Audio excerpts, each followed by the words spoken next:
সামনে থেকে এত সুন্দর লাগছে, খুব সুন্দরভাবে ডেকোরেশন করা, আলো দিয়ে সাজিয়েছে, যেন আলো যেন এই মন্দিরটারই একটা প্লাস পয়েন্ট হয়ে দাঁড়িয়েছে। চলো এবার মন্দিরের ভেতরে তোমাদেরকে নিয়ে যাই। চারিদিকটা এতটা সুন্দর, মন্দিরের এই ঠান্ডা ঠান্ডা পাথরগুলোতে পা ফেলতে এই শরীরটা এক নিমেষের জন্য ঠান্ডা হয়ে গেল। সত্যি কথা বলতে জীবনের সব ব্যস্ততার মধ্যে থেকে যদি ভগবানের জন্য একটু সময় বের করা যায় তাহলে সত্যিই খুব ভালো লাগে। চারিদিকটা খুব সুন্দর করে সাজানো, উপরের দিকটা এত সুন্দরভাবে নিখুঁত কাজ করা, সত্যি যে শিল্পীগুলো করেছে তাদেরকে সত্যি মানে প্রণাম করতে ইচ্ছে করে। কোনো সার্টিফাইড ছাড়াই এত সুন্দর নিখুঁত কাজ করতে পারে, এটা ভাবলে অবিশ্বাস্য লাগে। এই যে আমাদের চেনা শিব ঠাকুর খুব সুন্দর শান্তভাবে বসে আছে, সত্যি খুব সুন্দর। শিবলিঙ্গের উল্টো দিকেই রয়েছে নন্দী, আর তার সামনে রয়েছে একটি কচ্ছপ। নন্দীটা কি সুন্দর করে সাজানো।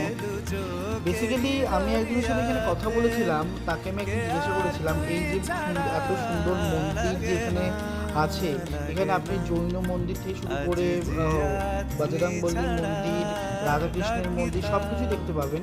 তো আমি তাকে জিজ্ঞাসা করেছিলাম এই যে মন্দির যে তৈরি করে, এত সুন্দর সুন্দর মন্দির তৈরি করতে কোটি কোটি টাকার দরকার, তো এই ফান্ডগুলো আসে কীভাবে?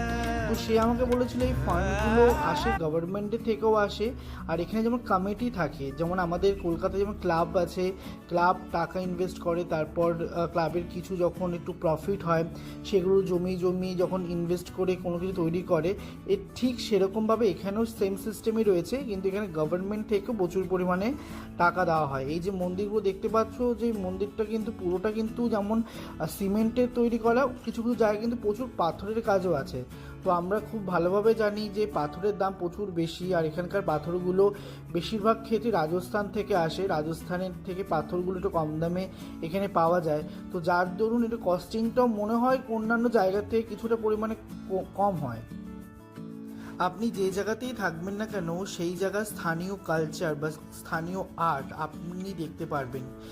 আহমেদাবাদে যে মানুষগুলো এখানে কাজ করতে আসে তারা মোস্ট প্রবাবলি রাজস্থান থেকেই আসে, বা গুজরাটের কোনো ভেতর দিকের জায়গা মানে কচ্ছ হতে পারে বা রান হতে পারে, ওখান থেকে আসে শহরে কাজ করতে।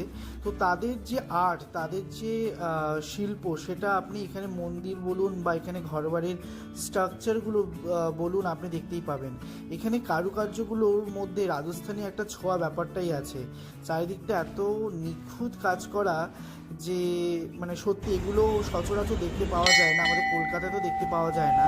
কলকাতা যেহেতু নদীমাতৃক একটা শহর, চারিদিকে